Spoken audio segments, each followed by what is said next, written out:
kebiasaan kita, orang-orang tua kita dulu ya, itu ngeliat sesuatu yang dibilang, wah ini cakep nih kayaknya nih, dibawa ke rumah kita nih, Ya. ditiru. Itulah yang kemudian sama orang-orang tua kita dulu, wah ini asik juga nih rumah digini ini. Oke. Jadi Bang Ido ini membuat semacam apa nih Bang Ido dengan muatan lokalnya nih? Apa nih Bang Ido? Ya kebetulan yang aneh, yang gue bawain LKB, Lembaga Kebudayaan Betawi itu dia bekerja sama dengan Dinas Pendidikan gitu ya, provinsi untuk menyelenggarakan baik itu webinar maupun offline maupun online gitu ya. Kita sampaikan tentang muatan lokal dalam berbagai aspek, dari mulai kuliner Betawi, pakaian Betawi, pakaian adat, termasuk salah satunya arsitektur Betawi. Assalamualaikum warahmatullahi wabarakatuh. Selamat pagi, siang, sore, malam buat teman-teman semua guys. Hadir lagi ya di Tanya Ahlinya bersama Zulfikar Dahlan. Jangan lupa ya, seperti biasa, follow, like, komen, dan share ya buat teman-teman semua. Guys, hari ini apa topiknya? Kita lihat dulu yang satu ini guys. Nyok. Jadi kalau rumah kebaya, dia secara bentuk atap sama kuda-kuda pelana juga gitu ya. Cuman arah hadapnya adalah dari sisi di mana ini kalau kuda kurang lebihnya di Betawi paling banyak ada 5 model tuh. Model tumpal, kemudian model wajik, kemudian wajik susun 2, kemudian ada lagi. Guys, balik lagi Tanya Ahlinya sama Zulfikar Dahlan nih. Guys, kita mau bicara soal arsitektur. Nah, arsitektur nih kita mau bicara. Tapi apa sih jenis arsitekturnya nih? Kita punya bintang tamu sekarang nih, orang keren namanya Dori Erlambang. Siap. Bang Dori, apa kabar Bang Dori? Siap. Selamat pagi, siang, sore, malam. Karena kita disaksikan bisa pagi, siang, sore, dan malam. Benar. Bang, Alhamdulillah baik. Ini spesifik atau memang arsitektur kemudian mengkhususkan diri sama Betawi? Ini nanyanya guenya apa arsitekturnya? Bang Dorinya, karena kan kita tanya ahlinya nih. Oke. Sebenarnya gini, kalau secara profesi ya kita harus objektif. Apa kebutuhan klien, maunya klien apa dong gitu kan. Namun kan karena kita punya kebisaan, punya kepedulian, terus ada skill khusus yang kita kuasai, sehingga ya itu jadi otomatis semesta mendukung. Oh, gitu. Sistakung. Betul. Ya orang yang tahu atau pengen menerapkan atau apapun tentang arsitektur Betawi pasti Bang Ido ya itu. Nah, gitu. Panggilannya Bang Ido ya. Iya. Keren. Sehingga kita jadi terus remind gitu ya. Nggak cuman mendesain, kadang juga ngasih materi di dinas pendidikan. Orang Betawi, Bang. Hah? Orang Betawi. Iya. Jadi ini ada unsur melestarikan kebudayaannya ya. Pemajuan kebudayaan. Apa? Pemajuan kebudayaan. Pemajuan kebudayaan. Sesuai undang-undang. Oh, jadi bukan melestarikan tapi pemajuan Betul. kebudayaan. Ada aspek lebih itu juga, Bang. memajukan kebudayaan. Iya. Ini saya manggilnya Bang Jack atau Bang Jul? Jul aja Bang Jul. Iya Bang Jul. Tanya ahlinya bersama Zulfikar Dahlan. Iya. Bang Jul. Bang Jul aja guys. Siap Bang Jul. Oke. Jadi tergabung organisasi Bang. Iya. Ido. Kebetulan saya di Lembaga Kebudayaan Betawi. Di Lembaga Kebudayaan Betawi ya. Dipercaya untuk ngurusin ya arsitektur Betawi. Kita ada di divisi yang namanya Litbang, gitu ya. Khusus tentunya tentang arsitektur Betawi.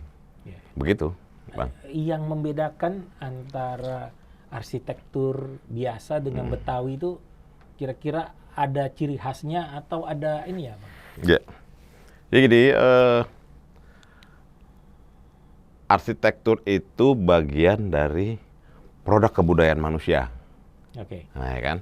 Jadi kalau kita bicara kebudayaan secara luas, itu kan turunannya banyak tuh. Ada arsitektur salah satunya, ada pakaian, ada kuliner, ada upacara segala macam gitu ya, bicara soal kebudayaan. Nah, kemudian dalam konteks tradisionalisme gitu ya, ketradisian. Jadi tradisi itu sesuatu yang turun temurun dari leluhur dari nenek moyang gitu ya, dari orang-orang kita tempo dulu. Dan tidak hanya Betawi nih, kalau kita bicara tradisionalisme tentunya sesuatu yang turun-menurun dari generasi ke generasi, berulang, ada yang tercatat, ada yang tidak tercatat, baik secara verbal, folklore, ataupun memang ada dokumentasi gitu ya. Itu berulang terus secara konsisten, secara persisten gitu ya. Nah, termasuk juga di dalamnya arsitektur tradisional. Nah, kalau kita bicara tentang arsitektur Betawi, ya termasuk juga arsitektur Betawi di situ. Oh, Mengalami hal yang seperti itu. seperti itu ya, gitu Begitu. ya. Karena kan kadang-kadang kan orang ngelihatnya kan model Betawi itu seperti apa sih gitu ya. Ya, Itu ada dasar hukumnya ya, Bang? mungkin bukan dasar hukum ya, tapi pakem. Pakem. Lebih tepatnya pakem ya. Sama seperti arsitektur tradisional lainnya, rumah adat lainnya gitu ya. Ada pakem-pakem yang memang kudu kita pegang, kudu kita terapkan sebagaimana yang memang udah ada dari leluhur gitu ya, dari orang tua kita gitu ya. Sehingga kalaupun kemudian terjadi modifikasi atau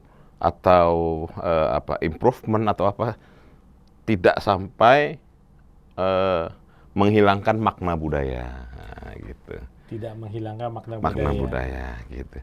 Jadi kurang lebih seperti itu gitu ya. Kekhususan dalam arsitektur tradisional gitu ya. Dalam hal ini arsitektur Betawi tentunya. Gitu Bang Jul. Jadi guys, kalau mau lihat karyanya Bang Idoy ada di mana aja, nyok kita lihat dulu yang satu ini ya.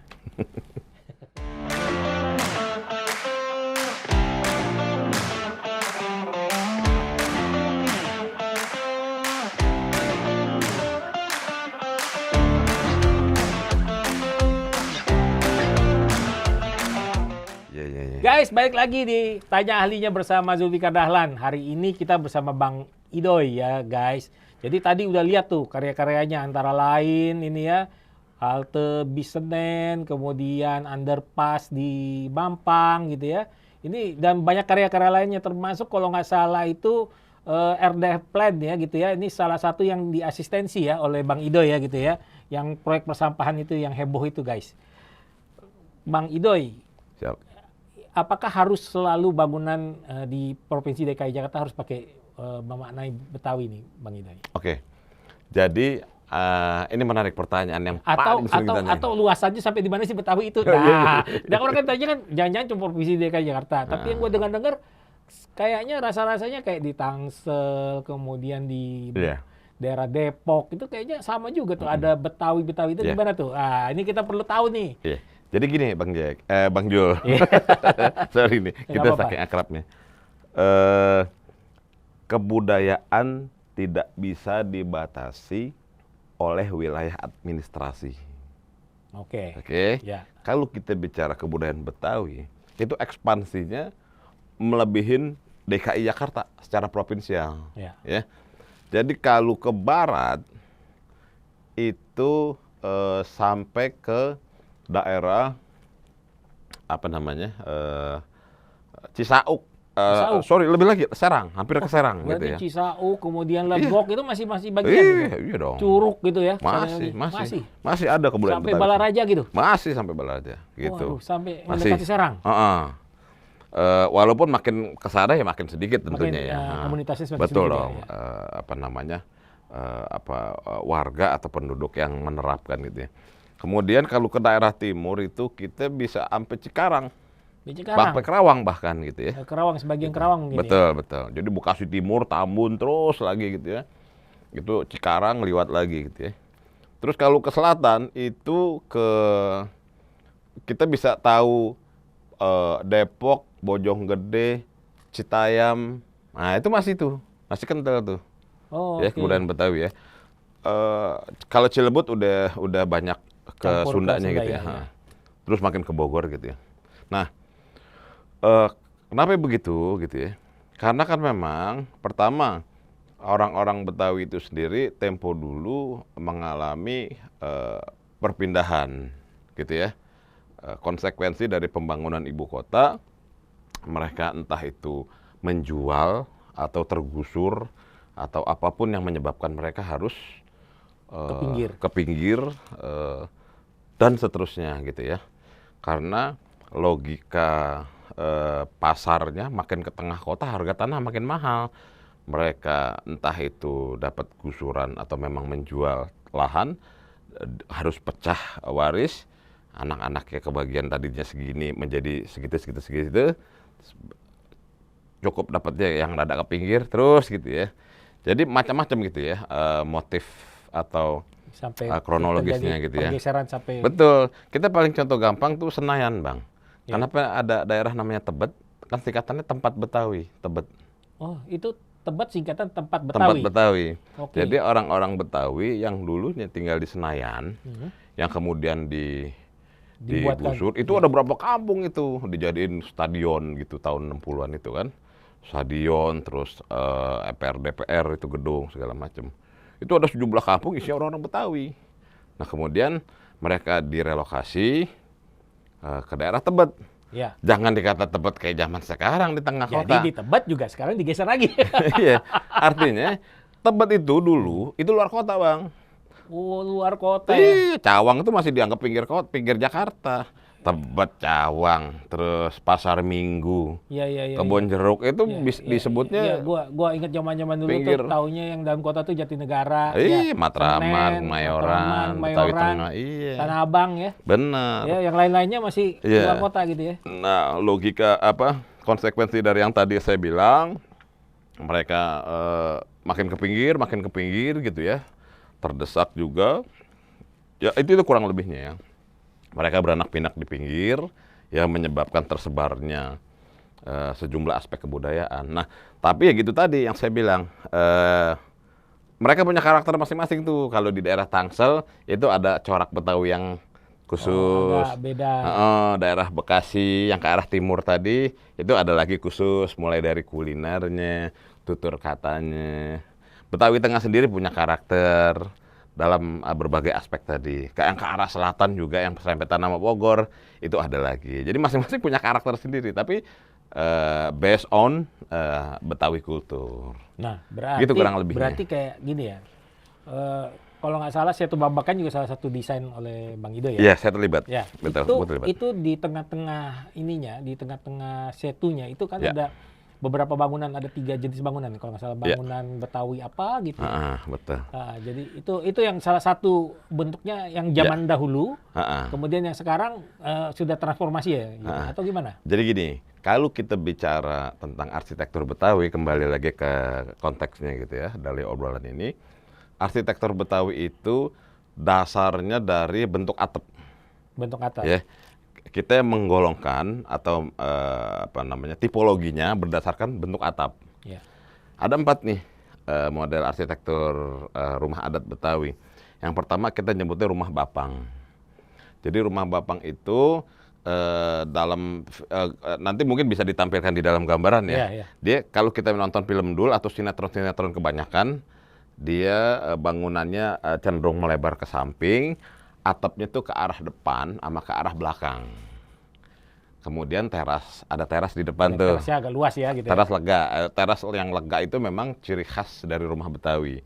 Karena teras yang lega itu bagian dari menjadi ruang tamu sekaligus ruang santai keluarga, ruang semi private istilahnya, antara ruang luar dengan ruang dalam di situ ketemunya gitu ya. Nah, itu rumah bapang disebutnya. Jadi atap ke arah belakang sama ke arah depan. Kalau yang ke depan dia nyerondoy atau miring ke depan gitu, mengatapi teras yang lega tadi. Kalau yang ke belakang itu mengatapi dapur. Oke. Dia bentuknya simpel begitu doang tuh. Denahnya cenderung persegi panjang, tapi ke arah samping. Atapnya pelana terus ya. ada pelana kuda gini, tapi terus ada lipatan yang lebih landai lagi. Itu bapang. Yang kedua tuh rumah kebaya. Kebaya. Kenapa disebut? Bukan cuma baju doang ya, kebaya. Bukan. Jadi dia metafora. Kenapa disebut rumah kebaya? Jadi rumah kebaya itu persis kayak rumah bapang, tapi di kanan sama kirinya itu ada expand ruang tambahan atau pavilion kita nyebutnya. Oke. Kalau kata orang Belanda pavilion gitu. nah, pavilion kanan kiri tadi itu kagak diterusin dalam bentuk atap utama yang pelana tadi ke kanan kiri enggak, melainkan dia langsung aja dibikinin atap yang miring gini. Oke. Gitu ya. Sulit kalau saya menggambarkan secara Ya, verbal, tapi nanti muncul ada di gambar gambarnya gitu ya. guys, ya. Dia metafora menjadi bentuk kebaya zaman dulu. Ada lipatan ke depan, lipatan ke belakang, lipatan ke samping kanan, lipatan ke samping kiri. Nah kalau Oke. kebaya perempuan kan zaman dulu, Betul. tempo dulu kayak begitu gitu ya. Itu yang kedua, rumah kebaya. Yang ketiga itu dibilangnya rumah limasan, gitu ya. Jadi, rumah gudang dulu. Gudang. Yang ketiga rumah gudang. Rumah gudang itu bentuk denahnya cenderung memanjang ke belakang, gitu ya. Ya. Jadi atapnya pelana sempurna. Pelana begini aja nih, nggak ada lipatan kanan kiri, nggak ada. Dia begini aja uwungan, atap uwungan panjang gitu ke belakang gitu ya. Nah, itu rumah gudang. Kenapa disebut rumah gudang? Karena tempo dulu banyak gudang-gudang company di daerah kota gitu ya.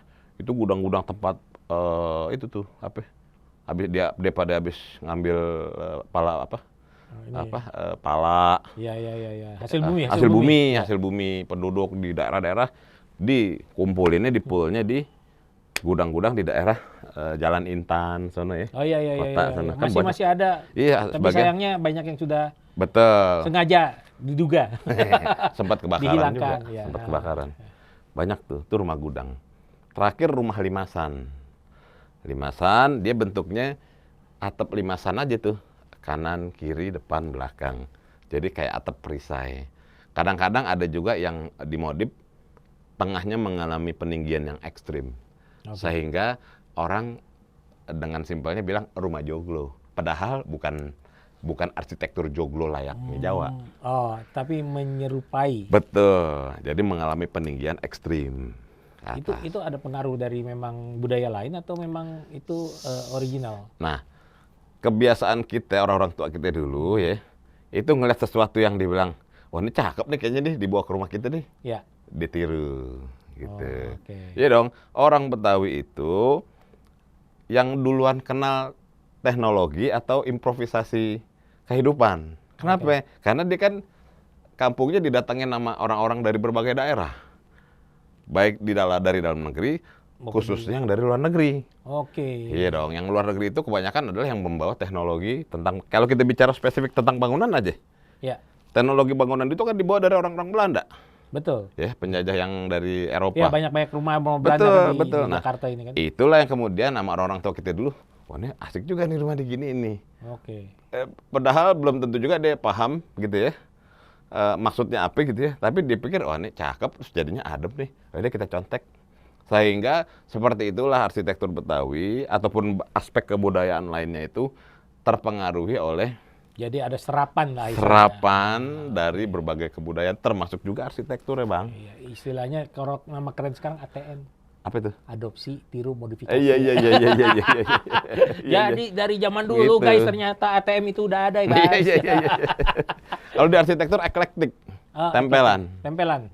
Jadi ceplok gitu. Nah, akhirnya menjadi satu Betul. satu ini ya. Dia menjadi sesuatu yang khas, yang kalau kita lihat di daerah asalnya, ini kayak model Arab, tapi kalau kita cari di Arab kagak ada yang begini. Iya, karena dimodifikasi dengan muatan lokal. Betul. Udah jadi khasnya Khasnya sendiri. Betul. Waduh. Tapi base-nya Melayu. Iya. Base-nya Melayu. Base-nya Melayu. Betawi. Jadi Bang Ido ini memang luar biasa nih, ahli banget nih guys. Kita dapat ilmu dari arsitektur Betawi ya. Nah, guys, ini gue kasih tahu juga nih, Bang Idoy selain juga sebagai salah satu tokoh Betawi yang mempopulerkan atau bukan mempopulerkan ya, tetap melestarikan atau memajukan kebudayaan dari arsitekturnya, Bang Idoy juga membawa muatan tersebut ke dalam sistem pendidikan nasional ya, betul ya Bang? Ya, jadi apa istilahnya? Pendidikan lokal, ya? lebih tepat lokal. Muatan lokal di Jakarta. Provinsi DKI Jakarta. DKI ya. Jakarta. Ya. Jadi Bang Ido ini membuat semacam apa nih Bang Ido dengan muatan lokalnya nih? Apa nih Bang Ido? Ya kebetulan yang aneh yang gue bawain tentang arsitektur Betawi. Iya. Jadi LKB, Lembaga Kebudayaan Betawi itu dia bekerja sama dengan dinas pendidikan gitu ya, provinsi untuk menyelenggarakan baik itu webinar maupun offline maupun online gitu ya. Guru-guru SMP, guru-guru SD, guru-guru SMA dari wilayah-wilayah Jakarta gitu ya. Kita sampaikan tentang muatan lokal dalam berbagai aspek, dari mulai kuliner Betawi, pakaian Betawi, pakaian adat, termasuk salah satunya arsitektur Betawi. Nah, kita ke bagian Bang Idoy, bagian sub arsitektur. bidangnya arsitektur Betul, Betawi. betul, Bang. Luar biasa guys gitu ya. Jadi Animonya tinggi tuh. Animo tinggi ya? Iya. Animo tinggi ya? Iya. Luar biasa. Guru-guru itu menjadi mitra Iya. strategis kita untuk meneruskan apa yang Melestarikan. sudah melestarikan Betul. ya gitu ya. Betul. Arsitektur Betawi ya gitu Betul, ya. betul. Jadi guys, kalian lihat sendiri ya. Dari berbagai macam profesi yang kita pernah undang gitu ya, kalian jangan pernah takut untuk menjadi seseorang dengan punya keahlian khusus gitu ya. Ini salah satunya gitu ya. Kenapa kita angkat juga ini ya? Tanya ahlinya ini kenapa kita angkat? Karena kita ingin melihatkan kepada teman-teman gitu ya, sebagai motivasi bagi teman-teman bahwa profesi apapun itu asal kalian tekunin dan kalian seriusin, itu akan menjadi profesi yang menarik gitu ya. Nah, ini berikutnya lagi nih, Bang Idoy, mau tanya nih Bang. Secara kantong nih gimana Bang? Ada nggak impact positif secara kantong? Gitu. maksudnya ini Sebagai spesifik ya arsitektur Iya. Betawi gitu. Iya. Permintaan khusus kah? Ada ini kah gitu? Apakah menjadi salah satu referensi sekarang ini gitu ya? Iya, Kalau orang mau tanya arsitektur Betawi siapa? Itu tuh sama Bang Ido itu kayaknya udah kesana ya gitu ya. Ya popularitas. Jadi popularitas di dalam sektornya masing-masing gitu ya guys. Jadi masing-masing orang punya popularitas di sektornya masing-masing. Iya. Gimana tuh Bang Ido? Ya, jadi gini, ini sekaligus menjawab yang tadi Bang Jo tanya nih. Yang mana aja sih yang kudu menerapkan arsitektur Betawi di DKI Jakarta? Bangunan kan tadi sempat tanya Betul. begitu ya. Oh, ya. Jadi pertama yang harus gue tegaskan Bang Jul, ini bukan sekedar mau-maunya kita, turu-turu, enggak, bukan. Ya walaupun ada hal itu gitu ya, karena keinginan untuk melestarikan kita punya buah pikir leluhur gitu ya. Kita bicara bangunan hari ini tingginya 100-an lantai, kalau dulu leluhur kagak bikin bangunan panggung sederhana, kagak jadi. Ibarat kata kan terus berkembang teknologi, kasarnya begitu.